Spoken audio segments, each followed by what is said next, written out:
Good morning everyone, how are you all. I think समस्ते भलरे थिबो, निजर ड्यूटी भी ठीक से करूथिबो। तो पूर्व क्लास रे जेमति कि आमे सतवाहन विषय पढ़ी कनिष्कଙ୍କ विषय पढ़ी।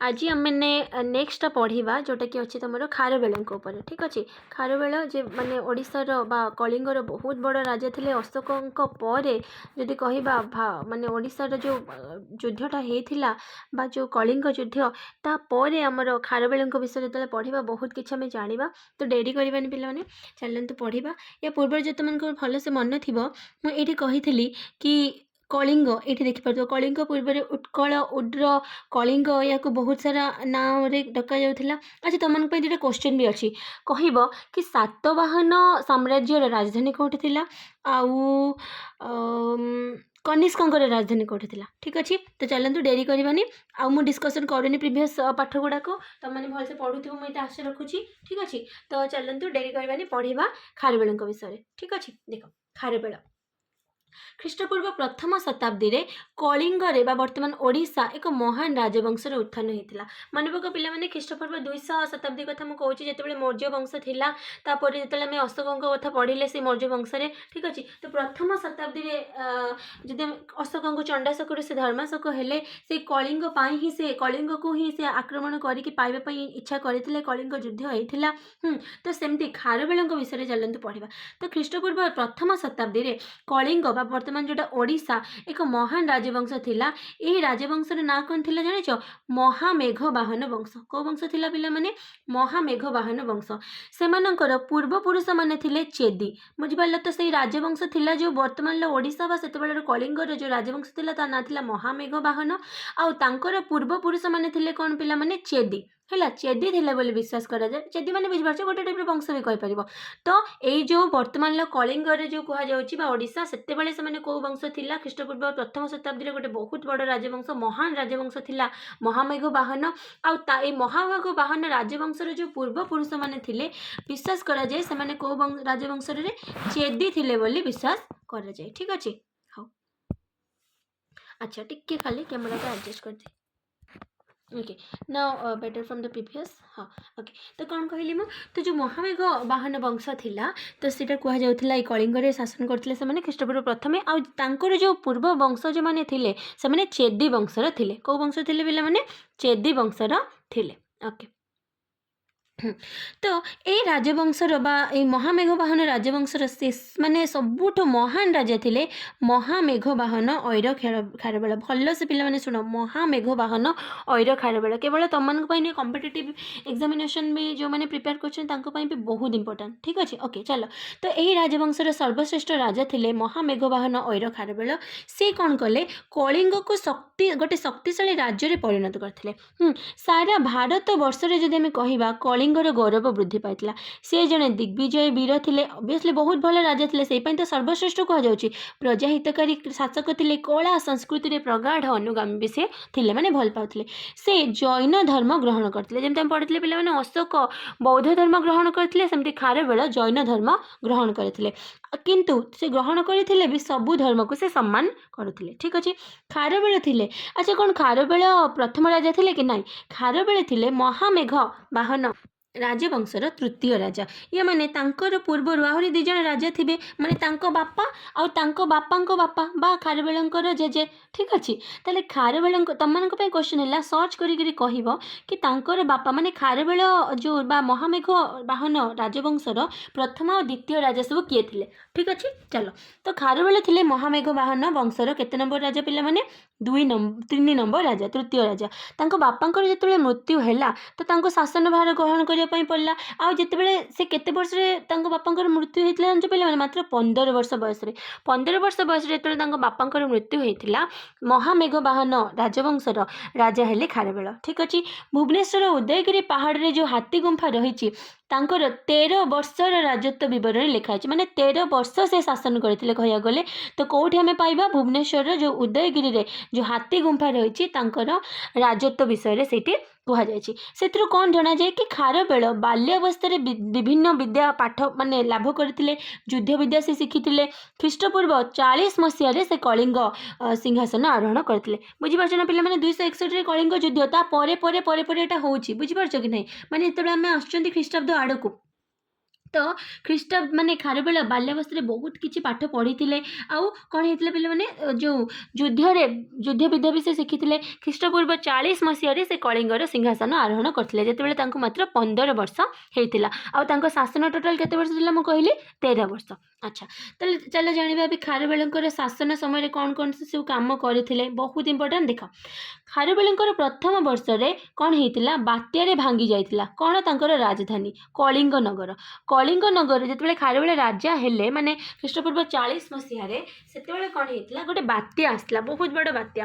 ସେଇଠି କ'ଣ ହେଇଥିଲା, ତାଙ୍କ ଯେଉଁ ରାଜଧାନୀ ଥିଲା କଳିଙ୍ଗ ନଗର, ସେଇଠିର କ'ଣ ହେଇଥିଲା, ତୋରଣ ପ୍ରାଚୀର ସବୁ ଭାଙ୍ଗି ଯାଇଥିଲା ହେଲା। ତ କ'ଣ କରିଥିଲେ ସିଏ, ସେଇଠି କ'ଣ କରିଥିଲେ, ପ୍ରଥମ ବର୍ଷ ସେ ସବୁ ମାନେ ବନେଇବା କାମ କଲେ, ପୁନଃ ନିର୍ମାଣ କରିବା କାର୍ଯ୍ୟ ସହିତ ନଗରର ସୌନ୍ଦର୍ଯ୍ୟ ବୃଦ୍ଧି ପାଇଁ ସେ କ'ଣ କଲେ, ଶୀତଳ ଜଳପୂର୍ଣ୍ଣ ପୁଷ୍କରିଣୀ ଉଦ୍ୟାନ ସବୁ ପୁନରୁଦ୍ଧାର କଲେ। ମାନେ ପ୍ରଥମ ବର୍ଷ ସେ କ'ଣ କଲେ, ସବୁ ଜନମଙ୍ଗଳ କାମ କଲେ। ଆଚ୍ଛା, ଏବେ ଦେଖିବା ସବୁ 13 ବର୍ଷଟାକୁ ଆମେ ବଡ଼ କ୍ଲାସ୍ରେ ଆମେ ପଢ଼ିବା, 13 ବର୍ଷ ଯାକ କ'ଣ କ'ଣ ସେ କରିଥିଲେ। କିନ୍ତୁ ଏଥିପାଇଁ ଯେତେ ବହିର ଦାୟରା ଭିତରେ ଆମେ ରହିବା, ବାହାରକୁ ଯିବାନି, ତ ବାସ୍ ସେତିକି ହିଁ ପଢ଼ିବା। ତ ଚାଲନ୍ତୁ ବି ଦେଖିବା ଖାରବେଳ କେଉଁ କେଉଁ ରାଜ୍ୟ ସବୁ ଜୟ କରିଥିଲେ। ଖାରବେଳ ରାଜ୍ୟ ଶାସନଙ୍କର ଦ୍ୱିତୀୟ ବର୍ଷ ଦେଖ ଦେଇଛି, ମାନେ ଦେଖ ପ୍ରଥମ ବର୍ଷ ତ ସବୁ ଭାଙ୍ଗି ଯାଇଥିଲା ନା ବାତ୍ୟାରେ, ତ ସେପାଇଁ ପ୍ରଥମ ବର୍ଷ ସେ କ'ଣ କଲେ, ସବୁ ଜନମଙ୍ଗଳ କାମ କଲେ, ଜଳପୂର୍ଣ୍ଣ ପୁଷ୍କରିଣୀ ବନେଇଲେ, ଉଦ୍ୟାନ ବନେଇଲେ, ସବୁ ତୋରଣ, ଯେଉଁ କଳିଙ୍ଗ ନଗର ତାଙ୍କ ରାଜଧାନୀ ତାହେଲେ କ'ଣ ଥିଲା, କଳିଙ୍ଗ ନଗର, ତାର ତୋରଣ ପ୍ରାଚୀର ସବୁ ବନେଇଲେ। ଦ୍ୱିତୀୟ ବର୍ଷ ଦେଖ ପିଲାମାନେ, ମୁଁ 1 2 ବି କରିଦେଉଛି ତାକି ଭଲସେ ଟିକେ ମନେ ରହିବ। ନମ୍ବର 1ରେ କ'ଣ କଲେ ରେ, ନମ୍ବର 1 ପ୍ରଥମ ବର୍ଷ କ'ଣ କଲେ, ସିଏ ସବୁ ମାନେ ଜିନିଷପତ୍ର ସବୁ ବନେଇଲେ। ଦ୍ୱିତୀୟ ବର୍ଷରୁ କ'ଣ କଲେ ପିଲାମାନେ, ସିଏ ଦିଗ୍ବିଜୟ କାର୍ଯ୍ୟ ଆରମ୍ଭ କଲେ, ମାନେ ସବୁ ଜୟ କରିବା। ଖାରବେଳ ପଶ୍ଚିମ ଦିଗରେ କୃଷ୍ଣା ନଦୀ ପର୍ଯ୍ୟନ୍ତ ଅଗ୍ରସର ହେଇକି ରାଷ୍ଟ୍ରିକ ଆଉ ଭୋଜକମାନଙ୍କୁ ପରାସ୍ତ କଲେ। ବୁଝିପାରିଲ ନା, କୃଷ୍ଣା କାବେରୀ ଦେଖିପାରୁଥିବ ଯଦି, ଏଇ ଦେଖ, ଏଇଟା ହେଲା ଆମର କଳିଙ୍ଗର ଯଦି କହିବା, ଏଇଟା ପୂର୍ବ, ଏଇଟା ପଶ୍ଚିମ, ଏଇଟା ଉତ୍ତର, ଏଇଟା ଦକ୍ଷିଣ। ତ ଦେଖ, ମାନେ ଏଇଟା ଯଦି କହିପାରିବ, ଯଦି ইয়ার ପ୍ରୋସେସ୍ରେ ଦେଖିବ, ମାନେ କଳିଙ୍ଗକୁ ଦେଖିବ ବା ଆମର ଯେଉଁ ଓଡ଼ିଶାଟାକୁ ଦେଖିବ, ଏଇଟାକୁ ହେଲେ ତାହେଲେ ଏଇଟା ହେଇଯିବ କ'ଣ, ইয়াର ପୂର୍ବ, ପଶ୍ଚିମ, ଉତ୍ତର, ଦକ୍ଷିଣ। ମାନେ ଏଇପଟେ ଥିଲେ ତୁମର ସେତେବେଳେ ରାଷ୍ଟ୍ରକ ଆଉ ଭୋଜକ।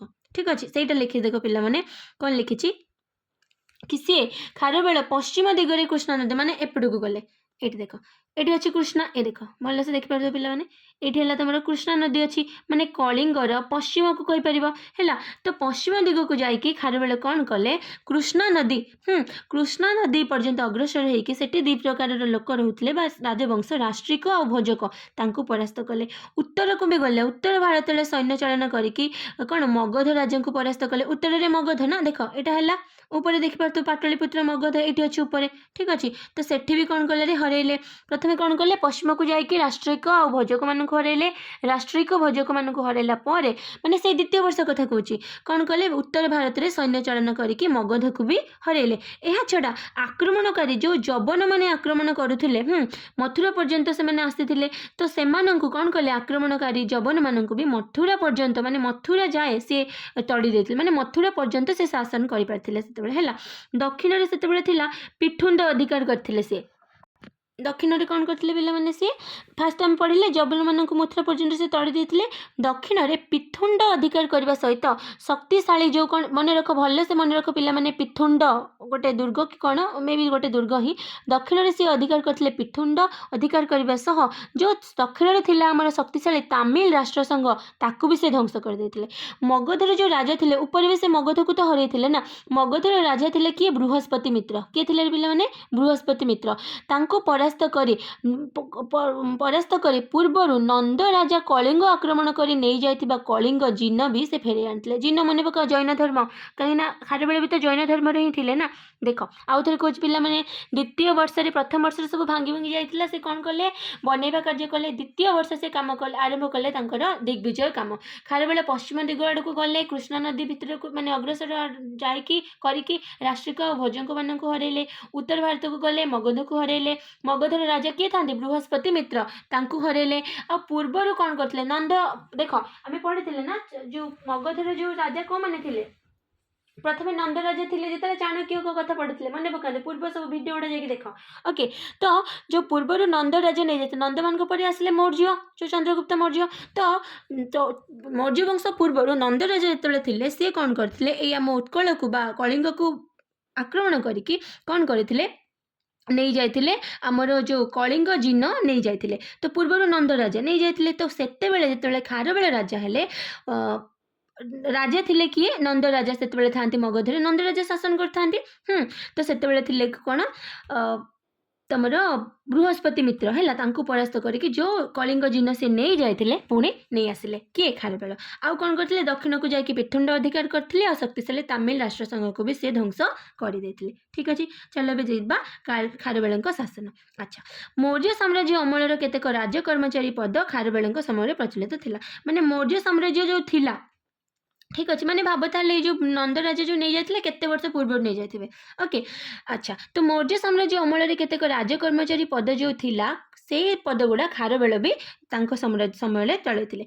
मौर्य सम्राट शासन जो महामात्र माने थिले सेतेबेले तांको कोन कह जायतिला महामद मन रहिला महामात्र जो थिले मन अछि ना महामात्र जो कही महाअमात्य बा महामात्र तो तांको खारवेल समय तांको महामद कहुला नगर अखंडस आ कम नाम उच्च कर्मचारी कर्म विभाग दायित्व थिले ताले उच्च कर्मचारी जो मैंने सब कर्म विभाग दायित्व थिले से माने कोन नगर अखदंश आ कम मन रहिला सॉरी फॉर माय प्रोनाउंसिएशन मैं नगर अखदंश दंश पढ़ी देथिले सेतले अखंडस ना कोन तो एटा हला अखदंश हैला नगर अखदंश आ कम ए माने थिले उच्च कर्मचारी जो माने कर्म विभाग दायित्व थिले ठीक अच्छे चलो ये गोटे क्वेश्चन देछि पिलाने करबा अच्छा खारवेल थिले जने दक्ष शासक प्रजा मानक हित पाई से बहुत अर्थ राजकोषर देउथिले से बहुत अर्थ व्यय करिकी कलिंग नगरी दुर्ग अट्टालिका माने बड़ बड़ जो बिल्डिंग प्रासाद उद्यान पुष्करणी उन्नति साधन करथिले नंद राजांकर जो खोला हेतिला केनाल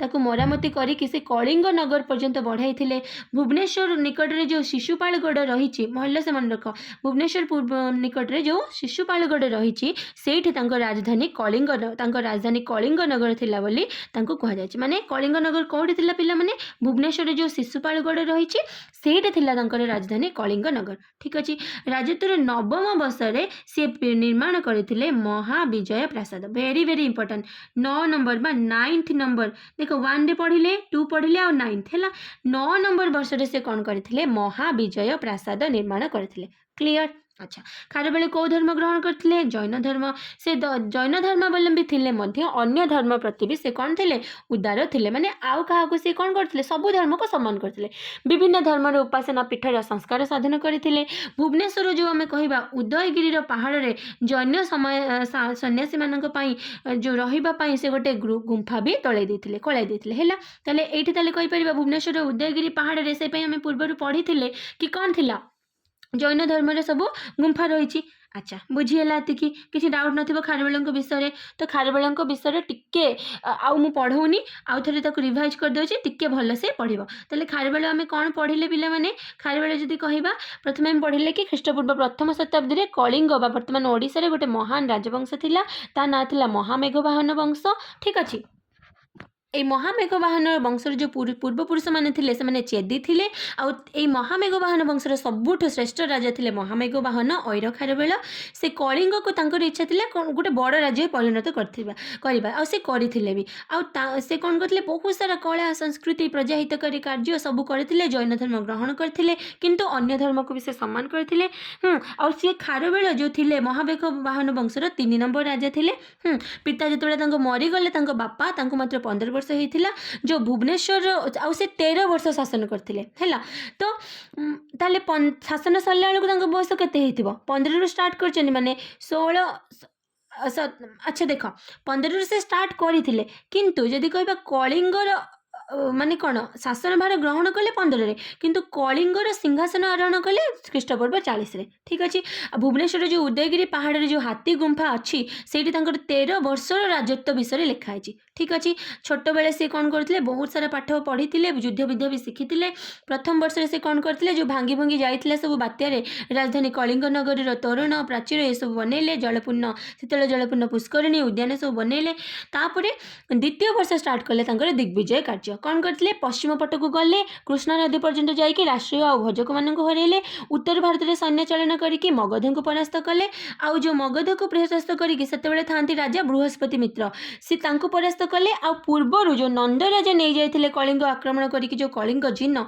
ताकू फेरे आनी आउ जौवन मान आक्रमण कर जो जौवन मैंने आक्रमण करते मथुरा पर्यंत खारबेल अटकई देते दक्षिण दिगरे पिठुंड अधिकार करते आ तमिल शक्तिशाली तमिल राष्ट्र को भी से ध्वंस कर देते तापर जदि आमे कहिबा खारबेल बहुत सारा मौर्य शासन जो अमल जो राज कर्मचारी मैंने थिले से पद खारबेल समय भी चलला महामात्र जो से मौर्य समय थे एवं खारबेल समय महामद कहगला आ उच्च कर्मचारी जो मैंने कर्म दायित्व थे कौन कहगला नगर अखदंश आउ कम ठीक अच्छे तापर आम पढ़े प्रजा हित से बहुत कम करते भुवनेश्वर जो नंद राजा द्वारा खोल जा जो केनाल को भी से मरामती करते आ कलिंग नगरी पर्यंत बढ़ाई भुवनेश्वर जो शिशुपालगढ़ रही राजधानी कलिंग नगरी थिला बोली कि कह जाए आ नवम वर्ष से निर्माण करते महाविजय प्रासाद क्लियर आ जैन धर्म ग्रहण करने सहित से अन्य धर्म को सम्मान करते भुवनेश्वर जो उदयगिरी पहाड़ रे जैन सन्यासी मानक से बहुत सारा गुंफा भी